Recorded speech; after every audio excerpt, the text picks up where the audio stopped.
Mesdames, Messieurs, nous sommes tous ensemble réunis afin de commémorer le 76e anniversaire du débarquement de Provence.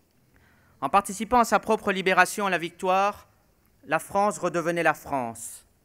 Après la débâcle, l'occupation et la collaboration, après l'humiliation, l'assujettissement et la honte, la France retrouvait l'éclat de ses couleurs, celle que De Gaulle porta si haut à Londres, à Brazzaville, puis à Alger. On retrouvait la France qui avait entendu l'appel à la résistance. Et on retrouvait surtout un sentiment disparu, celui de l'enthousiasme de nombreux Français, de toute origine, colons d'Afrique, contingents d'Afrique, jeunes maquisards, troupes d'outre-mer. Et c'est cette véritable armée nationale, composée de la diversité française, qui s'est imposée.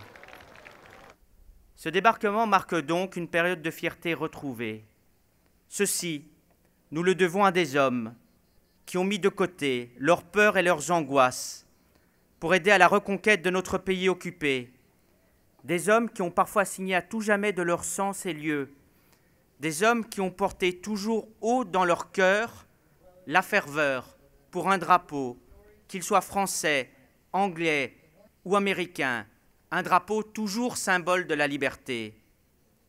Hier soir, à Antéor, je rappelais qu'en tant qu'élu de la République, il était de mon devoir de faire en sorte que jamais l'histoire soit méconnue, que ces événements restent à jamais inscrits dans notre mémoire collective.